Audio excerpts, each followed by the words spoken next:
The Eastern Han faded because the empire forgot how to stop taking. The three kingdoms emerged because no one remembered how to obey. This is not the story of three heroes dividing an empire.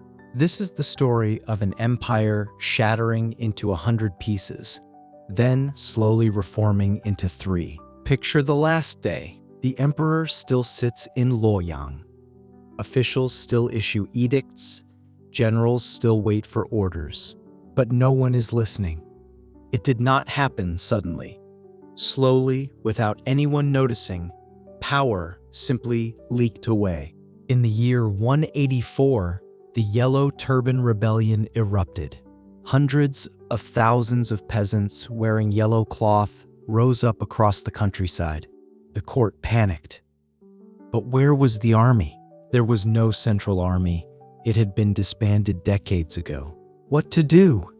The court issued orders. Local elites, raise your own troops. Suppress the rebellion yourselves. Whoever had money recruited soldiers. Whoever had grain fed armies. Whoever could fight got promoted. The Yellow Turbans were defeated. Order was restored. But there was a problem. Those recruited soldiers, who did they obey? Not the emperor, the man who paid them. Cao Cao raised 5,000 men in Henan.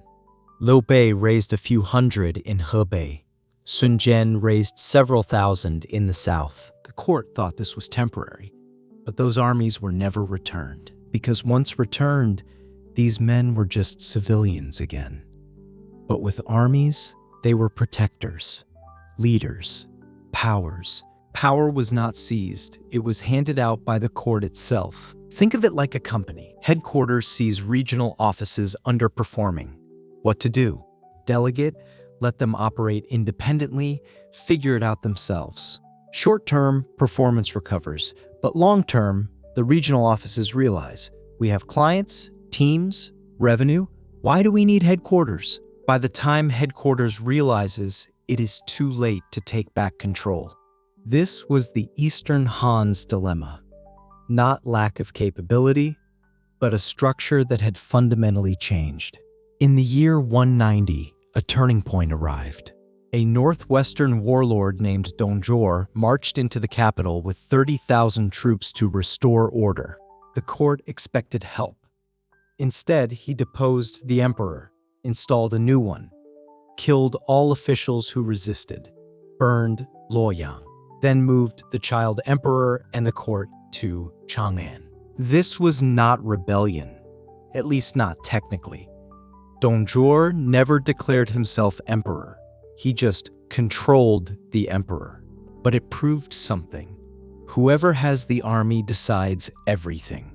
Regional commanders watched and learned. Not that Dongjor was evil, but that this is possible. So more began raising armies, expanding territories, not to rebel, but to avoid being controlled by the next Dongjor.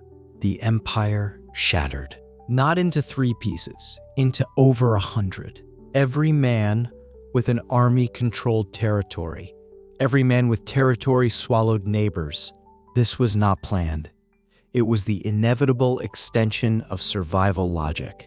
If you do not expand, you get swallowed. If you do not swallow others, others swallow you. So everyone fought. 10 years later, 100 pieces became a dozen. 20 years later, a dozen became 3. This is 3 kingdoms. Not 3 heroes agreeing to divide an empire, but 100 fragments devouring each other until only 3 remain too strong to consume. The 3 kingdoms sound like 3 equal powers. They were not. The northern regime controlled the Central Plains, largest population, most fertile land, the core of the Han, but also the biggest problem, most devastated by war. Population dropped from 50 million to under 10 million. Land lay fallow. Food was scarce. So the northern strategy was concentrate everything, rebuild fast. Military farms, civilian farms, forced population relocation, efficiency first, everything for war. The southwestern regime held just one province, small population, limited resources, far from the center.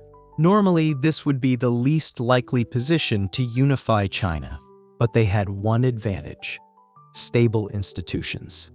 They had not experienced massive war. The administrative system still functioned. They compensated for resource disadvantages with organization. The southeastern regime occupied the Yangtze River Valley.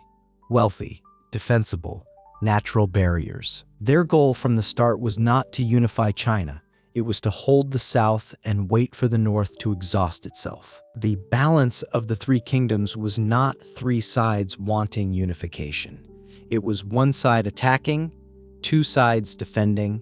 Think of it like three tech giants. One dominates market share but struggles to grow. One has limited resources but high organizational efficiency. One holds a niche market and does not seek expansion. They all want to swallow each other, but the cost is too high, the risk too great. So on the surface, it looks like three-way balance. In reality, it is mutual exhaustion. In the year 200, two northern warlords fought a decisive battle.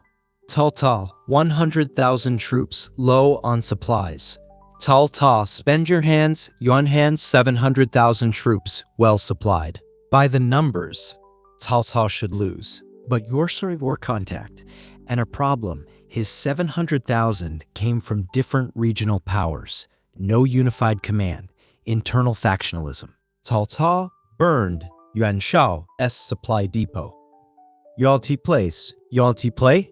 This battle proved, in the Three Kingdoms era, the real competition was not troop numbers, it was organizational efficiency.